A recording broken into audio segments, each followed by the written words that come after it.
Israeli सेना ने 15 दिसंबर को गाजा में अपने ही 3 नागरिकों को गोली मार दी। तीनों की मौके पर ही मौत हो गई। इन तीनों नागरिकों को हमास ने 7 अक्टूबर को बंधक बनाया था। इजरायली डिफेंस फोर्स ने कहा कि हम इस घटना की जिम्मेदारी लेते हैं।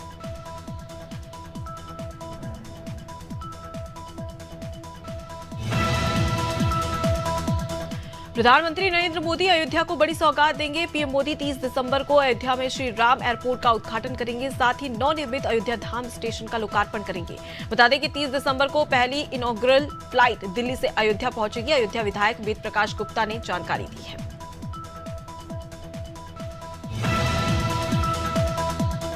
मध्य प्रदेश में देर रात प्रशासनिक फेरबदल हुआ है। भारतीय प्रशासनिक सेवा के अधिकारियों के प्रभार में फेरबदल किया गया, जिसके बाद शासन ने 1997 बैच के आईएएस अफसर राघवेंद्र कुमार सिंह को मुख्यमंत्री डॉक्टर मोहन यादव का प्रमुख सचिव बनाया। इसके साथ ही वो लोक सेवा प्रबंधन विभाग के प्रमुख सचिव का अतिरिक्त प्रभार भी संभालेंगे।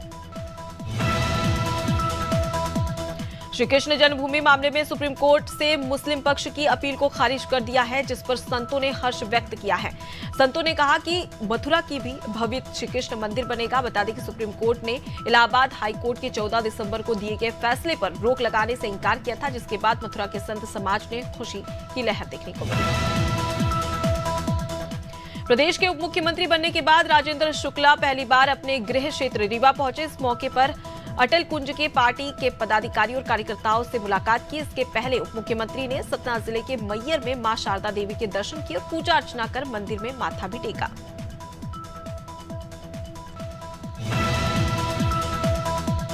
इनकम टैक्स विभाग ने झारखंड से कांग्रेस के राज्यसभा सांसद धीरज साहू के 10 ठिकानों पर छापेमार कार्रवाई की, जहां झारखंड, ओडिशा और पश्चिम बंगाल में की गई छापेमार में 350 करोड़ रुपए से ज्यादा कैश बरामद हुआ है। इस छापेमारी के 10 दिन बाद धीरज साहू मीडिया के सामने आए और कहा कि ये सारा पैसा उनका नहीं बल्कि उनके परिवार और फर्म का है।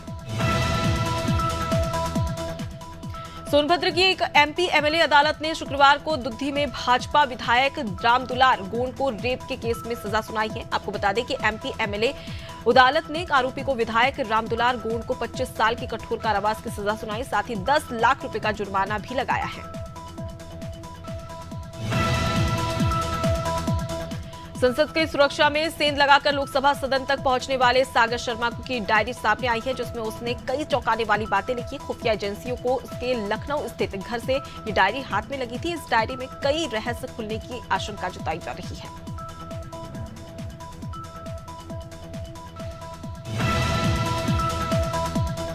मध्य प्रदेश विधानसभा शीतकालीन सत्र की अधिसूचना जारी हो गई है। विधानसभा का सत्र 18 दिसंबर को शुरू होगा, जो 4 दिन तक चलेगा।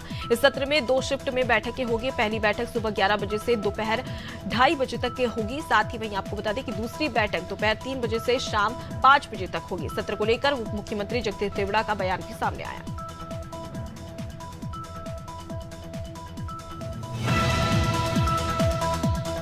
बस्तर में धान खरीदी को लेकर गड़बड़ी हो रही है, जिसमें नानगुर लैंप्स में अनियमितता पाई गई। नमी के नाम पर किसानों से प्रति क्विंटल 1 से 2 किलो अधिक धान लिया जा रहा है। वहीं किसानों ने अपनी समस्या पूर्व कांग्रेस विधायक रेखचंद जैन को बताई, जिस पर पूर्व विधायक ने किसानों की शिकायत को सही पाया। इस दौरान विधायक ने अधिकारियों पर कार्रवाई की मांग की है।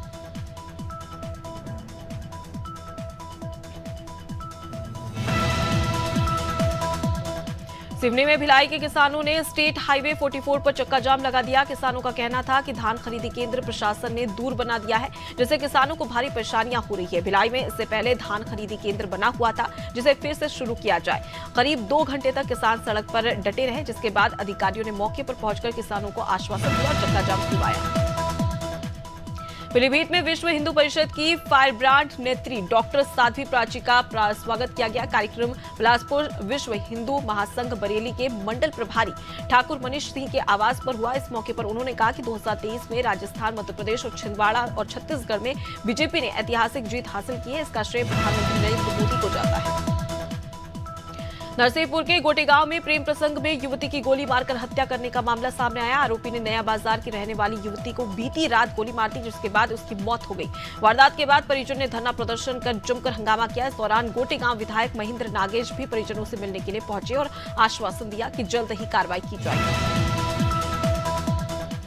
लक्सर में पत्थरबाजी और फायरिंग करने वाले 3 आरोपियों को पुलिस ने गिरफ्तार कर लिया है। साथ ही आरोपियों के कब्जे से एक तमंचा, 12 बोर, एक जिंदा कारतूस और एक खोखा कारतूस बरामद किया है। बता दें कि तीनों आरोपियों ने साथियों के साथ मिलकर पत्थरबाजी और फायरिंग की घटना को अंजाम दिया था। घटना के दौरान बहादुरपुर गांव के एक युवक की आंख में गोली लगी थी और युवक घायल हो गया था। ग्वालियर शहर में होर्डिंग कारोबारी ने नगर निगम कर्मचारियों के साथ भ्रष्टाचार किया। दरअसल नगर निगम ने दीपक एडवर्टाइज कंपनी को विज्ञापन के अधिकार दिए थे। इस टेंडर के लिए दीपक एडवर्टाइज कंपनी को 76,32,000 रुपए निगम में जमा करने थे, लेकिन ये राशि कंपनी के द्वारा निगम के खाते में जमा नहीं कराई गई।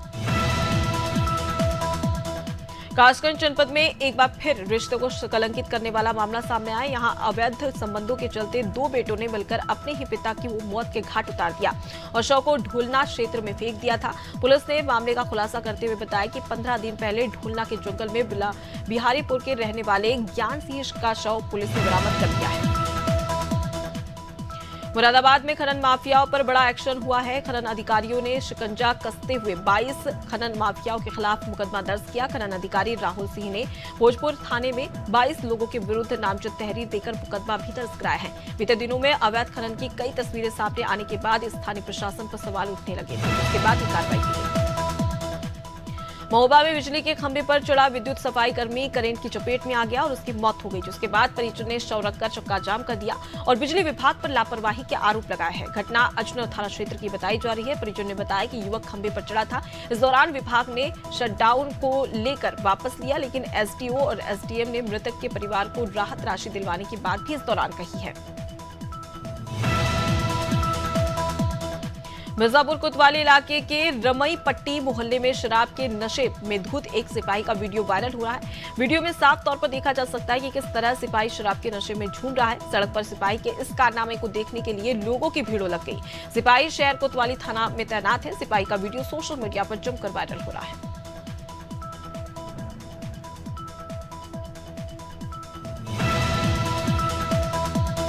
लखीमपुर में पुलिसकर्मी का सुलह समझौते का प्रार्थना पत्र वायरल हो रहा है। बता दें कि पुलिसकर्मी समझौते का प्रार्थना पत्र लेकर पीड़ित के पास पहुंचा था, जहां पीड़ित ने सुलह समझौते पत्र में साइन करने से मना कर दिया।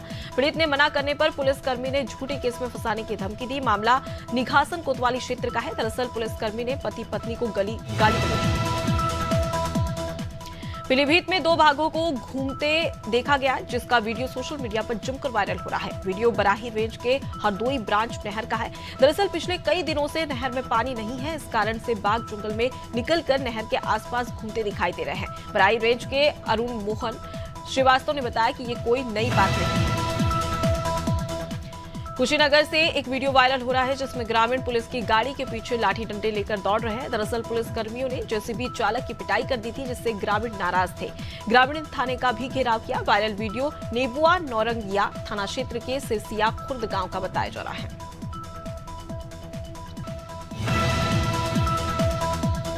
नैनपुर न्यायालय परिसर से 2 आरोपी पुलिस अभिरक्षा से फरार हो गए। घटना उस वक्त की है जब आरोपियों को मंडला जेल से नैनपुर अपर जिला सत्र न्यायालय लाया जा रहा था। पेशी के बाद बाहर निकलते ही आरोपियों ने पुलिस जवानों को चकमा दे दिया और मौके से फरार हो गए। जब तक पुलिस जवान कुछ समझ पाते, तब तक दोनों आरोपी उनकी पहुंच से दूर जा चुके थे। फिलहाल पुलिस आरोपियों की तलाश कर रही है। हरिद्वार में हुए दुष्कर्म के मामले में पुलिस ने आरोपियों को गिरफ्तार कर लिया है। आरोपी 5 साल से फरार चल रहे थे। मामला रानीपुर का है, जहां 5 साल पहले आरोपियों ने महिला के साथ दुष्कर्म किया था। वारदात के बाद घटना में शामिल एक आरोपी को घटना के कुछ वक्त के बाद गिरफ्तार कर लिया गया, लेकिन 2 आरोपी पुलिस को चकमा देकर फरार हो गए थे। ग्वालियर में दिन दहाड़े आधा दर्जन लोगों ने एक छात्र को गोली मार दी और फरार हो गए। मौजूद लोगों ने घायल को अस्पताल पहुंचाया, जहां डॉक्टर ने उसे मृत घोषित कर दिया। घटना मुरार थाना क्षेत्र की बताई जा रही है। सूचना पर मौके पर पुलिस पहुंची और छात्र के बैग से मिले दस्तावेजों से परिजनों को जानकारी दी, लेकिन परिजन ने छात्र को पहचानने से इंकार कर दिया। हरदोई में 2 महिलाओं के साथ दिन दहाड़े चोरी हो गई। मामला हरदोई सरडीला इलाके का है। दरअसल 2 महिला ई रिक्शा में सवार होकर रिश्तेदार के घर जा रही थी। इसी बीच 3 अज्ञात महिलाएं दोनों महिलाओं के पर्स और गहने लेकर गायब हो गई। रिक्शा से उतर गई और साथ ही सूचना मिलते ही पुलिस ने मौके पर पहुंची और साथ ही चोरों की तलाश में पुलिस प्रशासन की टीम जुट गई है। गुना में पहला आधार कैंप का आयोजन जेल में किया गया। आपको बता दें कि इसका शुभारंभ डाक अधीक्षक विनय श्रीवास्तव और उप अधीक्षक जेलर JS बाथम की मौजूदगी में किया गया। इस माध्यम से जेल विभाग के सभी कर्मचारी और बंदियों के लिए आधार की सुविधा भी की जा रही है।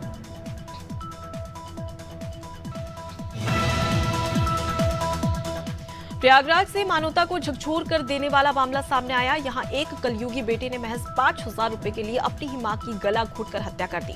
बेटे ने अपनी मां से 5,000 रुपए मांगे थे। इनकार करने पर कलयुगी बेटे ने अपनी मां की गला घोटकर हत्या कर दी और शव को सूटकेस में भरकर हरियाणा के प्रयागराज में प्रवाहित करने जा रहा था, लेकिन इसी दौरान पुलिस ने युवक को गिरफ्तार कर लिया।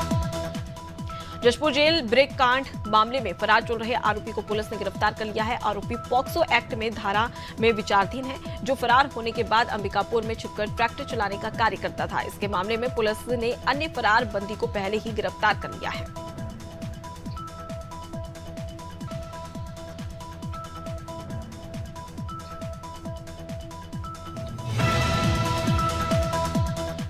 बरेली के शेरगढ़ में एक बड़ा हादसा हो गया, जहां रेत से भरे डंपर ने स्कूली छात्र को कुचल दिया, जिससे बच्चे की मौके पर ही दर्दनाक मौत हो गई। वहीं डंपर चालक मौके से फरार हो गया है। घटना के बाद ग्रामीणों ने मौके पर पहुंचकर जमकर हंगामा किया। बता दें कि डंपर ने एक बाइक को भी टक्कर मार दी थी, जिसमें 2 बाइक सवार घायल हो गए थे।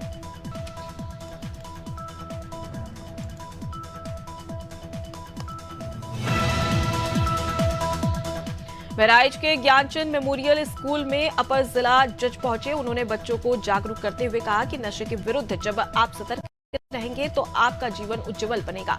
जिला जज ने बच्चों को हिदायत दी है कि अगर अपने नशे की तरफ रुख किया तो एक दिन पूरा परिवार और उनका जीवन जेल की सलाखों के पीछे होगा, क्योंकि नशा सिर्फ लोगों को अंधकार में ले जाता है। खबर नर्मदापुरम से है, जहां शासकीय कार्य में बाधा डालने और मारपीट के आरोपियों के खिलाफ प्रशासन ने बड़ी कार्रवाई की है। कलेक्टर नीरज कुमार सिंह के निर्देशन पर राजस्व और पुलिस के अमले ने ग्राम पांचरा में आरोपी सोनू और साथ ही मयंक को गिरफ्तार कर लिया है। साथ ही आपको बता दें कि इस दौरान इटारसी SDOP महेंद्र सिंह चौहान, तहसीलदार शक्ति सिंह भी मौजूद रहे। गुना में नगर पालिका की टीम ने कर्नलगंज में कार्रवाई की। टीम ने पुलिया के समीप सभी दुकानों को स्लाटर हाउस में व्यवस्थित करने की कार्रवाई की है, लेकिन इस मौके पर जिम्मेदार मौजूद नहीं रहे। वहीं दुकानदारों ने कहा कि स्लाटर हाउस में नगर पालिका सफाई कर्मी सफाई नहीं करते, जिसकी वजह से कहीं भी असुविधा देखने को मिलती है, परेशानियां होती हैं। सीएम डॉक्टर मोहन यादव के आदेश के बाद पूरे प्रदेश में मांस मटन की दुकानों पर जमकर एक्शन लिया जा रहा है। इसी क्रम में उज्जैन के खुले में चलने वाली मांस और मटन की दुकानों को नगर निगम ने बंद करवाया। इस मौके पर कई दुकानों के लाइसेंस एक्सपायर्ड भी थे, जिन्हें सील कर दिया गया है।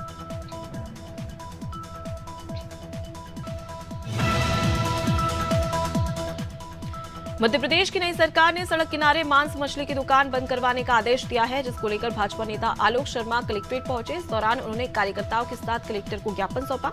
इस दौरान आलोक शर्मा ने मांग की है कि सड़क किनारे से मांस मछली की दुकान हटाई जाए। वहीं कलेक्टर का कहना है कि सभी दुकानों को 7 दिन का समय दिया गया है। बहराइच के नानपारा नगर पालिका ने साफ सफाई के नाम पर करोड़ों रुपए सिर्फ कागजों पर ही खर्च कर दिए। क्षेत्र में गंदगी का अंबार लगा हुआ है। आलम यह है कि हर तरफ गंदगी ही गंदगी नजर आ रही है। स्थानीय लोगों ने बताया कि लोग सड़क पर कूड़ा फेंक देते हैं, जिससे काफी गंदगी होती है। नगर पालिका के कर्मचारी आते हैं और जल्दबाजी में थोड़ा बहुत कूड़ा उठाकर ले जाते हैं।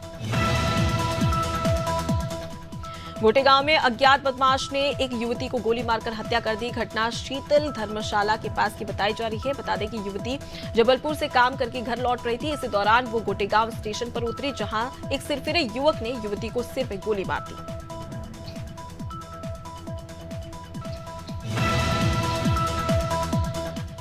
महाराजगंज में बेसिक शिक्षा विभाग के उदासीनता उजागर हुई है। सरकार जिस मिड डे मील योजना के लिए करोड़ों रुपए खर्च कर रही थी, वहीं दूसरी तरफ स्कूल में पढ़ने वाले बच्चे ही इस योजना से वंचित है। बता दें कि कंपोजिट विद्यालय अर्घा में पढ़ने वाले 257 बच्चों को पिछले 2 महीनों से मिड डे मील नहीं मिला है।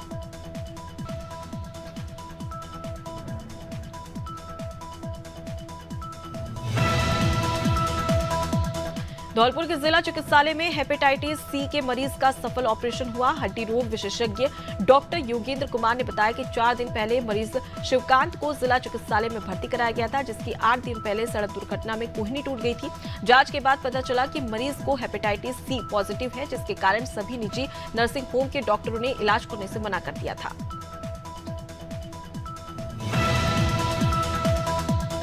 बुरहानपुर में प्रवासी भारतीय नर्मदापुरम निवासी ने अनूठा अभियान चलाया। बता दें कि प्रवासी महिलाओं में मासिक धर्म स्वच्छता अभियान को लेकर प्रदेश भर में साइकिल से घूमे।